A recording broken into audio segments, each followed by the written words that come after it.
Oh, maths back. Had a little accident, but I fixed it. I feel like it's missing something though. Much better.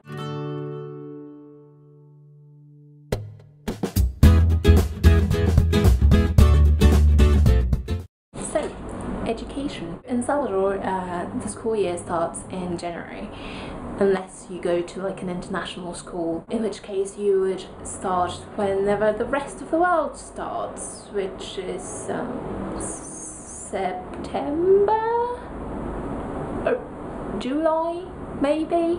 Salvadoran education will start in preschool or kindergarten in this thing called maternal, which I think is not obligatory, but most people take it these days, and it starts when you're 3 years old, which is fairly young, but yeah. And then go off to Kinder 4, Kinder 5, and a thing called preparatoria or preparatory school. So that's like 4 years of preschool. If your parents are smart and know what's best for you, you would probably just do 2 years of preschool. When you're done with preschool, you move on to elementary school and middle school. We call that basic education, so that's 1st grade through 9th grade, and that's all fine. So you get to secondary school, which is when things start to get tricky. Now, on secondary school, which we call bachillerato, you have so many options. First option you get is the general secondary, formerly known as secondary education in sciences and humanities. It lasts 2 years and you take about 15 classes each year. Maths, physics, chemistry, biology, language and literature, the second language, which is usually English, social studies, which includes history, current social events, politics and law, computer science, physical education, arts, which is usually music, but depending on the school you go to, if it's a good school, you would take music, plastic and visual arts, theatre, and in some cases you would also take dance. If you don't want to take the sciences and humanities secondary, you would go to the technical secondary school, which lasts 3 years, so 10th to 12th grade, and then you have some choices for your technical skill. Most common are accounting, electronics and car mechanics, but also you could take architecture, graphic design, tourism, music and arts, and foreign languages, which usually is English, but in some cases it's English and French. Degrees you get for those are all different. Those are the basic options for secondary school. But also you have 2 other options, which are extended secondary school. It lasts 4 years and it can only be taken in certain schools, usually private schools, that have a deal with a university. You go to the technical secondary school and you do 1 more year, so that when you go to university, that would take 1 or 2 years of your pensum, so you would graduate earlier. I don't know how this is called because it's kind of like a new thing. So there's the ultimate extended secondary school,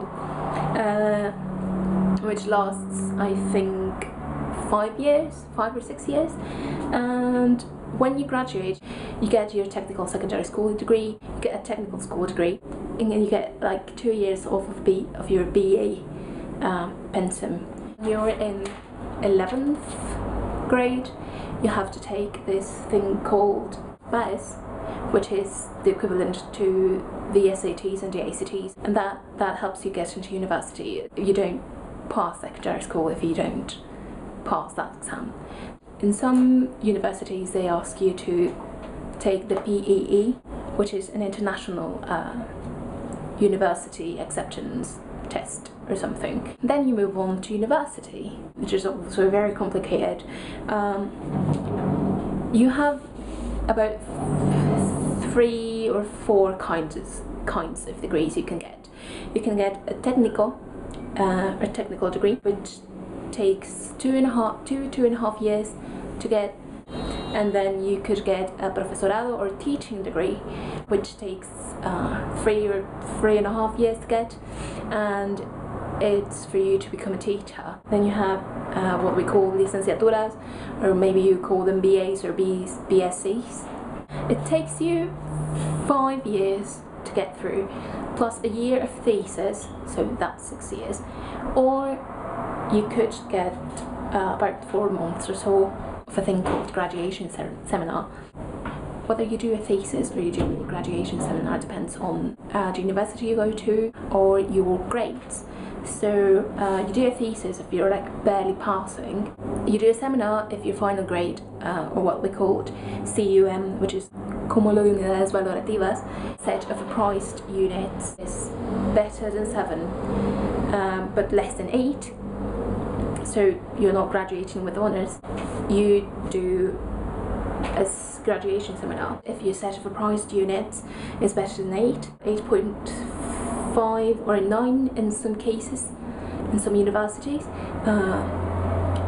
which means you would be graduating with honours. Then you're not forced to do anything, but you still have to pay for the seminar, so you might as well do it. Also, in other degrees, you get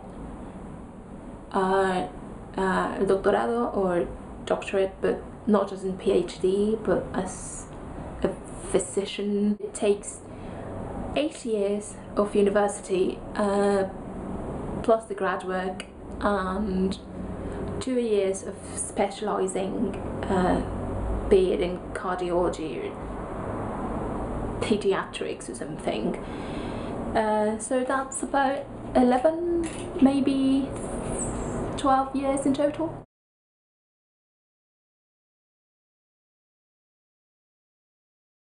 So the word of the week is whatever school level you're in, and I'm in university, so that is université, or yeah.